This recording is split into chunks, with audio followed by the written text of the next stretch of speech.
Olá, bem-vindos novamente ao Business Time. Eu sou Antônio Miranda e eu apresento este programa com Paola Tucunduva. Muito bom estar aqui com vocês. E Manuel Suete.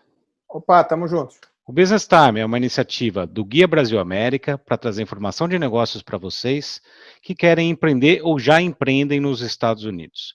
Hoje a gente tem um convidado muito especial, o diretor de marketing e vendas da Balduco, o Eric Volavicius. Bem-vindo, Eric. Obrigado pelo convite. Amigos que eu conheço já de outras praias. Excelente. O Eric faz um trabalho muito bom aqui nos Estados Unidos, desenvolvendo a empresa Balduco, que todo mundo no Brasil conhece, e é sobre isso que a gente vai bater um papo de agora em diante. Mas antes da gente começar, não esqueça, assine o canal, curta, compartilhe, e deixa eu dar um recado aqui bastante interessante para você que quer apoiar o nosso programa, o Business Time. Se você quiser anunciar conosco, mande um e-mail para saque@guiabrasilamerica.com e o pessoal vai te dar um suporte para você apoiar o nosso canal aqui. Eric, muito obrigado por ter vindo.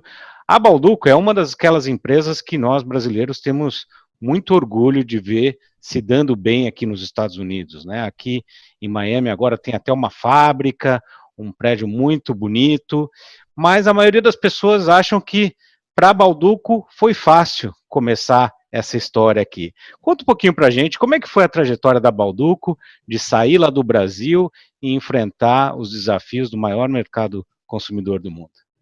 Essa é uma história que começou nos anos 70, tradicionalmente como um projeto de exportação normal, como tantos países que a gente começou a exportar.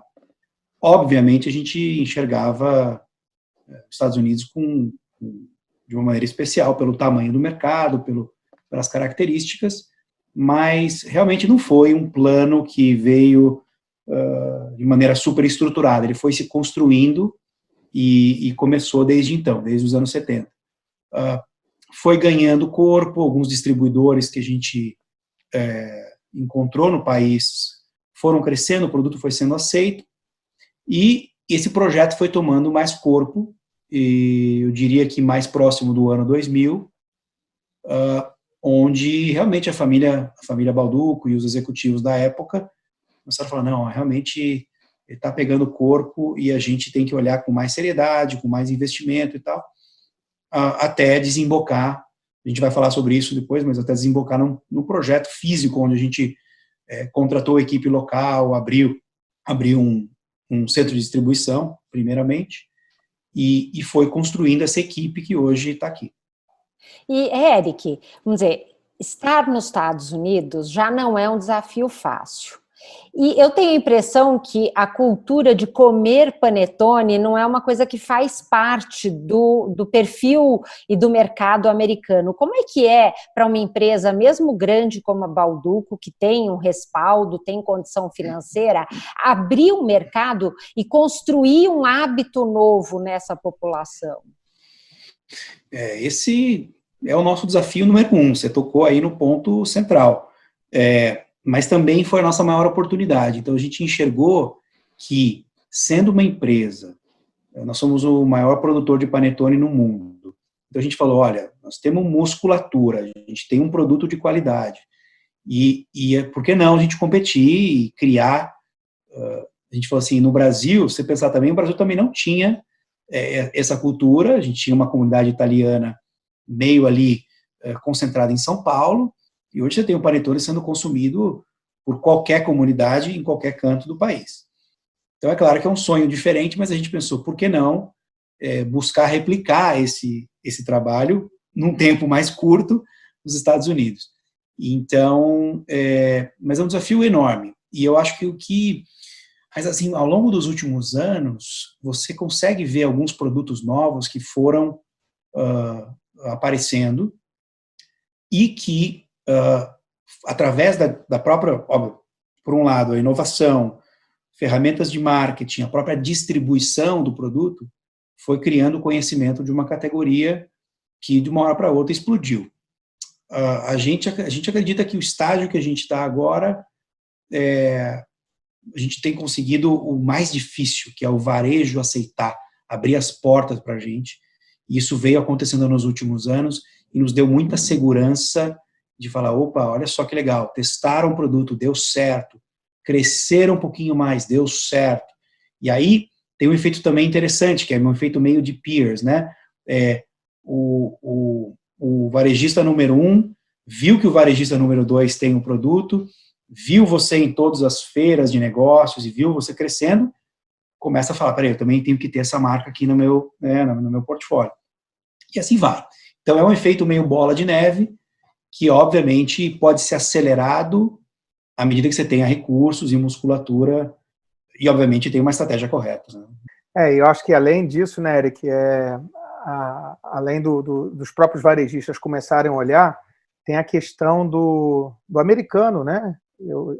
Começar a gostar do produto, consumir o produto, e o efeito também do consumidor. Eu, quando vou no supermercado para comprar, vejo lá a Balduco e o Goya, por exemplo, um concorrente, até né, imitando as cores do Mirabel da Balduco, amarelo. Sim. Assim, você vê que claramente é feito porque talvez o produto dele não estava, né? Sim. E é fantástico, quer dizer, alguns dados que a gente coleta aqui, você já tem mais de 60% de market share dentro, obviamente, desse nicho de mercado. Né? O que você acredita que tem sido a fórmula de sucesso, além dessa questão da adaptação, de lá atrás esse sonho ter virado realidade e hoje em dia você está sendo extremamente competitivos aqui nesse mercado? Olha, é uma combinação de alguns elementos. Eu acho que tudo começa, claro, em você acertar lá atrás, quando você pensou que o mercado receberia o meu produto, eu tenho um produto adequado para o mercado. Então, quando a gente pensou no Panetone, bom, não fui eu que não estava naquela época na empresa, estou dizendo em nome da empresa, mas quando a Balduco pensou no Panetone para os Estados Unidos, ela pensou, bom, nos Estados Unidos, obviamente, todo mundo conhece o que é um bolo ou um pão, um produto, porque o Panetone fica bem no meio, né, do que é o bolo e é um pão. Doce, com frutas secas, inclusive o americano tem algumas receitas com frutas também assim, desse jeito, e obviamente tem uma cultura de festas de Natal não tão diferente da nossa, né? Diferente, obviamente, você fala, vou trazer o Panetone para a China. É possível? É possível. Mas, obviamente, a cultura de celebração do Natal e o tipo de produto, né, a característica do produto seria um pouco mais desafiador. No nosso caso, então a gente falou, esse produto tem sinergia, o consumidor vai entender a proposta dele e vamos em frente. Aí vem depois um trabalho de consistência, e é um trabalho muito importante de não desistir no meio do caminho, de entender que vai ser passo a passo. E a Balduco foi assim, Manuel, começamos assim, a gente quer bater na porta do Walmart, vamos bater na porta do Walmart. E o Walmart fala, não, eu te dou 30 lojas para você testar aqui na Flórida, né? E você fala, puta, 30 lojas, o cara tem 5 mil lojas, né? 4 mil lojas no país. E a gente, ok, vamos testar. E aí essas 30 lojas viraram o estado da Flórida, que depois viraram, não sei, 1000 lojas, e ter essa paciência com uma persistência que é fundamental. Não vai acontecer do dia para a noite, ainda mais numa construção de categoria, né, como a Paula comentou. É um trabalho difícil. E a gente depois, vamos falando ao longo desse papo, mas são outras várias ferramentas que a gente está usando para fazer o americano entender o que é o Panetone. Então, marketing, a gente investe muito em degustação do produto no ponto de venda, a gente investe, obviamente, em comunicação, né, campanhas publicitárias. Tudo isso se soma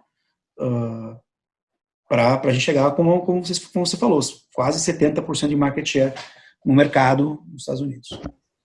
Você falou uma coisa interessante, Eric, que eu, quando falo com os empreendedores que querem começar um negócio aqui nos Estados Unidos, e o brasileiro, quando ele sonha alto mesmo, né? Ele já quer vir entrar em Nova York, Miami, Chicago, Los Angeles.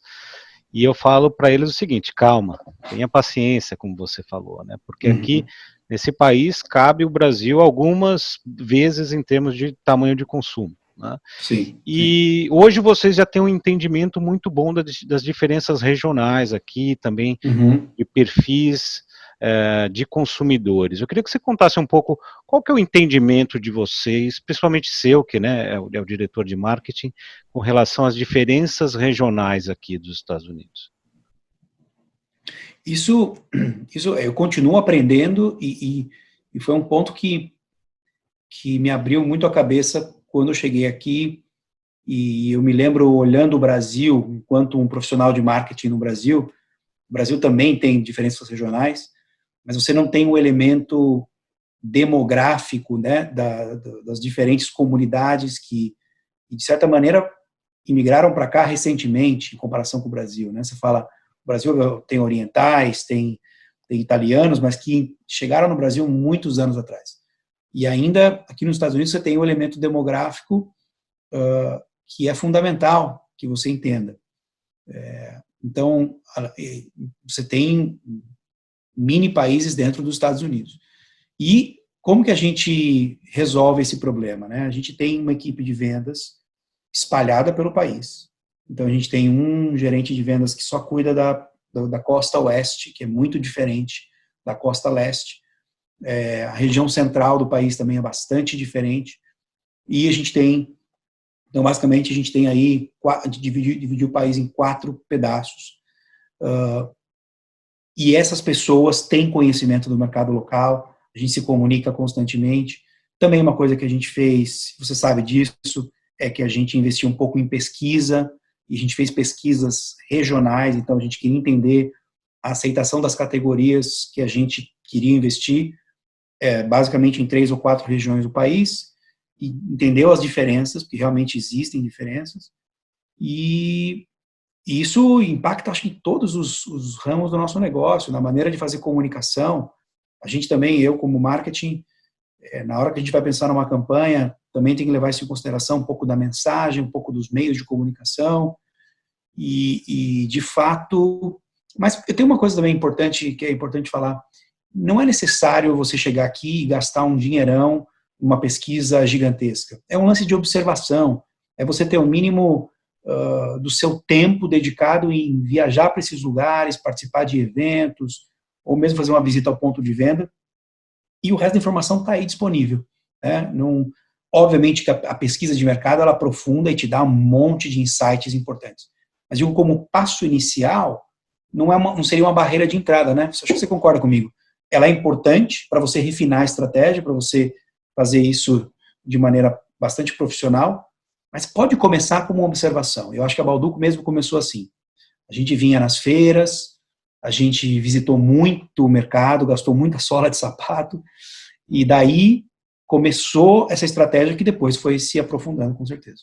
Eric, então, vamos dizer, para o brasileiro entrar no mercado americano, mesmo aqueles que não têm que criar, né, o nicho, o mercado como vocês tiveram, encontra muitos desafios. E você que já está aqui há alguns anos acompanhando muitas empresas brasileiras, né, observando muitas empresas brasileiras vindo para os Estados Unidos, algumas dando certo, outras nem tanto. Na sua visão, quais são os maiores erros que o empresário brasileiro faz ao chegar aqui? E claro, se você puder compartilhar algum erro, algum desafio que vocês tiveram nessa jornada, é sempre enriquecedor, né? Sim. Olha, eu vou falar dos erros que eu vejo e tem, de certa maneira, tem um contraste com a nossa história. Então, eu vejo, por exemplo, a gente está em algumas feiras onde eu vejo o empresário brasileiro trazendo o seu produto, o seu portfólio, e a gente está lado a lado, né? Então, eu tenho essa chance de olhar e observar esse pessoal começando. Eu vejo que, às vezes, ele não está muito certo, então ele está realmente por uma questão, talvez ele não teve a chance de fazer um plano com profundidade, e ele chega meio tímido, não chega realmente com a proposta dele bastante clara, ou colocando até o investimento necessário para fazer uma apresentação bonita da proposta dele. Então ele chega tímido, um pouco querendo sentir o mercado, e falta, eu acho, fazer um investimento mínimo de que ele chegue com uma apresentação que mostre a proposta do que ele chegou para fazer, né? Minimamente um belo catálogo, umas belas embalagens dos seus produtos. Estou falando mais do mercado onde a gente está, né, obviamente. Você está numa feira internacional, que ele invista numa bela maneira de apresentar a sua marca, mas eu sinto que ele vem pisando em ovos. Tudo bem, a gente entende, a gente mesmo também não entrou aqui investindo muito, de cara. Mas acho que tem um mínimo necessário para você se sobressair. Número 2 é esse lance da consistência. A gente vai ter, o empresário, a gente também teve isso, uma série de más notícias no caminho, vai ter um grande varejista que descontinuou o seu produto, que tirou você de linha, e você não vai desistir. Vai perder dinheiro em algum momento da história, não quer dizer que todo mundo vai perder dinheiro no início. Se, né, para outros negócios pode ser que ele já comece com uma operação lucrativa desde o início, mas a gente, Balduco, também não começou ganhando dinheiro desde o início, e eu diria que a gente reinvestiu, para não dizer perdeu, né, porque a gente estava sempre reinvestindo no negócio, por alguns anos, e nem por isso a gente desistiu, porque a gente sabia que no longo prazo viria o prêmio. Ou talvez também no meio do caminho a gente também tinha as dúvidas, mas a gente acreditou, acho que no ponto original, onde a gente escolheu os produtos corretos e a gente sabia que alguma hora ia dar certo, fazendo os ajustes que a gente tinha que fazer. E você falou de uma coisa interessante quando você faz ajuste, né? A gente já se conhece aí, eu já conheço bem o case de vocês. É muito claro para mim o fato de vocês estarem olhando para o mercado americano como um todo, americanos, latinos, e não estar focando no mercado da saudade, né? Eu acho que esse é um dos, talvez, eu vejo equívocos, né, de que muitos negócios ou produtos tipicamente brasileiros. Você imagina, você tem um produto chamado Panetone, que foi o carro-chefe, é sazonal, de uma vez por ano, e o Brasil tem outros produtos que não deram certo. Por que a água de coco não deu certo? O açaí não deu certo? Por que a gente tem o Guaraná, de vez em quando a gente vê um lá, também não deu certo? Pão de queijo, sei lá, precisou de uma empresa aqui pro Shark Tank para poder colocar em alguns locais, né? Talvez o mais próximo de um caso de sucesso, eu acho que é o caso da cachaça, né? Essas outras categorias que são muito mais de consumo, né, teoricamente precisariam se provar menos, né? Porque o gringo vai para o Brasil, toma uma cachaça, come alguma coisa, pode tomar um açaí, o panetone não, né? Então, assim, tem a ver com o público, Eric? Você acha também que tem um pouco a ver com essa questão do público, de ir com um amigo meu, achar que consegue entrar rapidamente já na cadeia de varejo, distribuir para todo lugar, não ter a paciência correta, né? Tem a ver com isso? Olha, a gente desde o início tinha a ambição de entrar no varejo americano e vender para o americano. A gente sabia que esse era o nosso objetivo. Claro que a gente sempre vendeu para distribuidores brasileiros, inclusive no início, onde a gente tinha a maior parte do volume. Distribuidores ou importadores que levavam para a comunidade brasileira. Você falou uma coisa interessante. Realmente, quando a gente viaja os Estados Unidos inteiro e fica reparando, porque eu, como brasileiro, fico sempre buscando, será que tem algum produto que entrou? Qual que é a outra marca que está junto com a gente nesse momento? Então, você vai para um supermercado, realmente não existe nenhum produto brasileiro no supermercado americano de forma distribuída, né? Distribuído de forma uniforme nacionalmente. Claro que tem Havaianas, para mim, o case da Havaianas a Havaianas, para mim, é o produto brasileiro onde eu vejo maior capilaridade, maior distribuição e penetração no público, o consumidor americano, vamos dizer, né? É interessante que, eu estou dia pensando também, ele leva a bandeirinha do Brasil até hoje, né, na sandália, pelo menos no produto, e eles mantiveram isso, mas enfim, mesmo não sendo para o público brasileiro. Mas a gente sempre tinha ambição de atingir o público geral.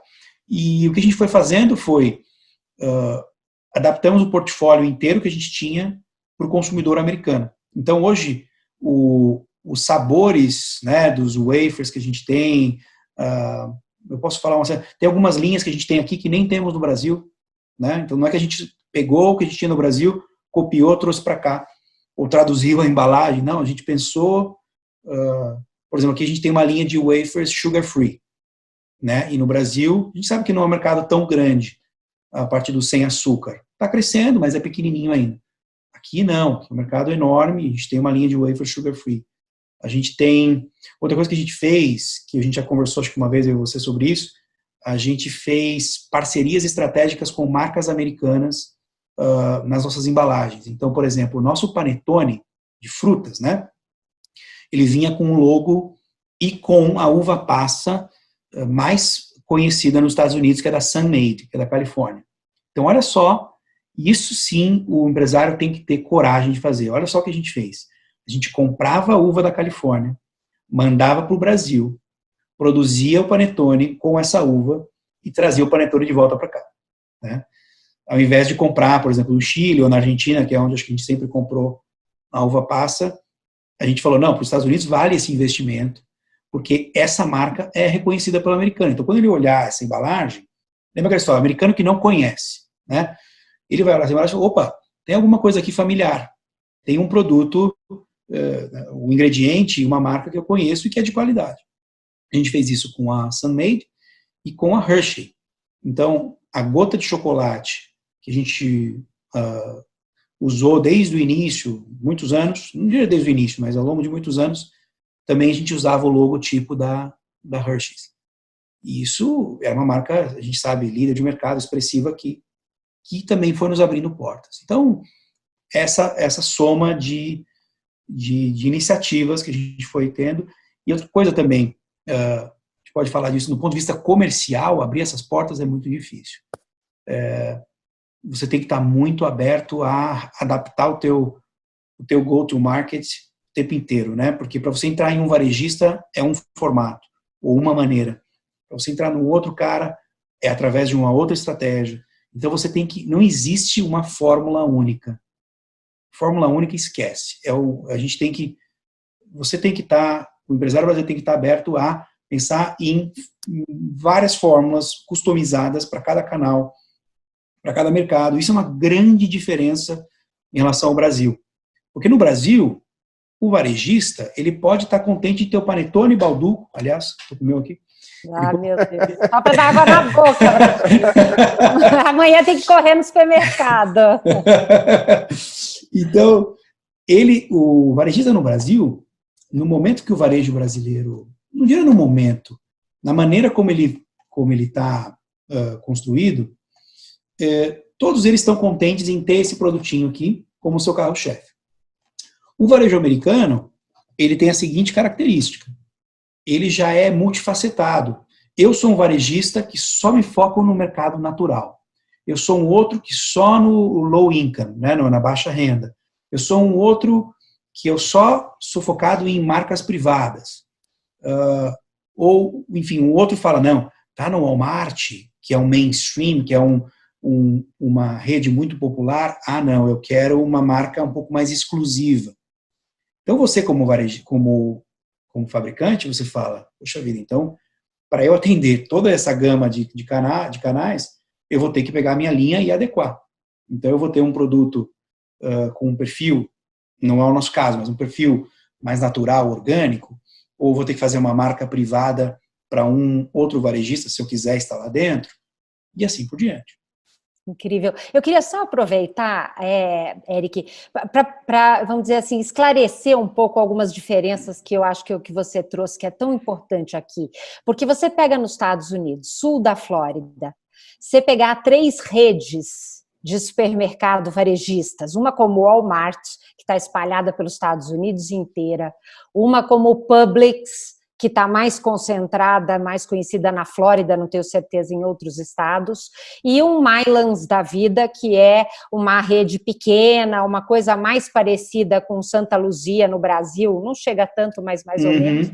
Cada um com um perfil muito diferente, né? E aí, como entrar, e uma outra coisa que eu acho lindo do case de vocês, eu entro no Publix, aqui na minha casa, no meu bairro, no sul da Flórida, tem o cantinho da prateleira, tem lá 1 metro por altura toda, de produtos brasileiros. Eu posso comprar polvilho azedo, polvilho doce, farinha de rosca, tem várias coisas. Só que a Bauducco não está nessa prateleira. A Bauducco está junto com os biscoitos, o caso do panetone, né, na parte da padaria. Então, isso é uma conquista que fica clara, porque vocês tinham uma meta de vender para o americano e não vender para o brasileiro. Isso eu acho que é uma coisa importante do brasileiro que vem para cá entender. E eu queria saber de você, como é que é o desafio de vender para 3 redes varejistas tão distintas, e qual tem sido a experiência de vocês nesse sentido? Porque se você for para a Califórnia, as redes são outras, e assim por diante, né? Como é que é vender? É igual vender para qualquer supermercado? Não. Você me fez lembrar de uma coisa. Além do supermercado, a gente não está na gôndola brasileira, quando tem um evento, por exemplo, uma feira de alimentos, a gente não está também no setor brasileiro, né? Por mais que a gente sempre seja convidado, e o pessoal é muito bacana, a Apex e outras associações, às vezes eu participo de alguma maneira, mas em geral a gente está destacado, justamente para não sei, ficar exclusivo como um fabricante brasileiro. A gente quer estar disponível como um fabricante, como qualquer outro, né, nos eventos que a gente está. Agora, voltando à tua pergunta sobre os varejistas diferentes. Olha, se eu começar a te contar aqui, cada um é uma história, e, obviamente, o Walmart é o mais complicado, um dos mais complicados, porque esses varejistas grandes, eles usam muito a figura de uns brokers, que são escritórios de profissionais, muitas vezes são ex-funcionários daquele varejista, que conhecem todo o sistema desse varejista. E o próprio Walmart, o Walgreens, todos esses caras, eles têm interesse em trabalhar com um escritório desse, porque ele fala, eu não tenho tempo de lidar com um monte de pequenos fabricantes. Eu vou direto em você, e você tem aqui um hall de, sei lá, 100 marcas que você me traz, e você já me conhece, então você já me traz da maneira que eu penso, da maneira que eu estruturo o meu preço. Então, é conveniente para os dois lados. E para você, fabricante, cabe achar e testar alguns desses intermediários para conseguir aquele que melhor te represente lá dentro.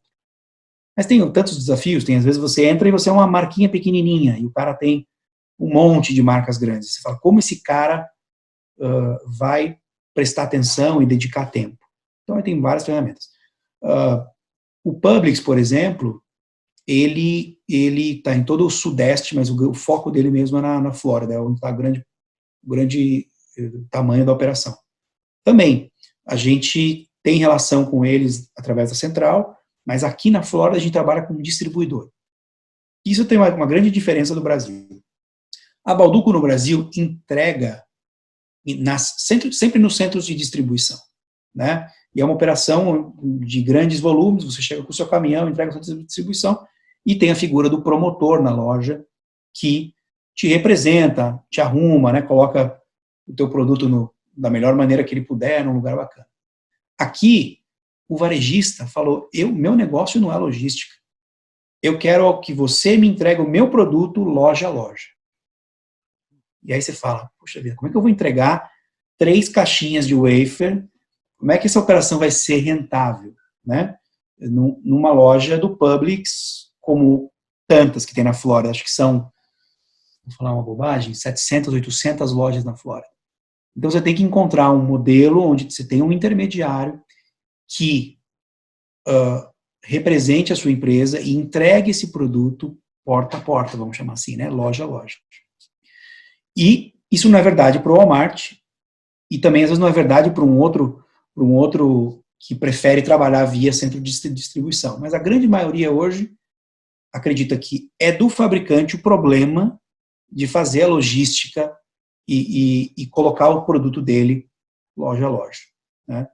Então isso, no fundo, é um jogo logístico e um jogo operacional muito importante nos Estados Unidos. Não é só ter o produto certo e muitas vezes o comprador vai falar, legal, adorei o teu produto, o preço está certo, bacana, eu vou te dar 200 lojas, você entrega uma para mim, direitinho, o volume que eu te passo? Então, às vezes, está tudo certo, mas esbarra na questão operacional, né? Então, isso também é um outro ponto para quem pensa no mercado alimentar e varejista americano ter na cabeça.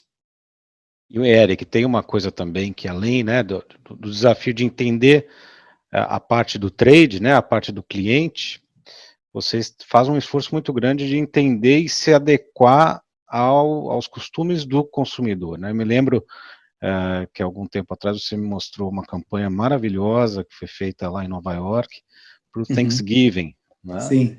E o natural brasileiro pensa, por que não para o Natal? Você, né? Então eu queria que você dissesse um pouquinho sobre a importância do entendimento, né, da cultura aqui, por exemplo, com datas que às vezes os empresários brasileiros não se atentam a esse tipo de coisa, né, para conseguir realmente criar esse vínculo emocional com os consumidores. Não, isso é super importante e a gente, como profissionais de marketing nos Estados Unidos, a gente foi observando, aprendendo, estudando, como você falou, porque tem aspectos emocionais que a gente, como brasileiro, não entende. E mesmo que você chegue aqui e leia uma pesquisa, você tem que viver um pouquinho para aprender.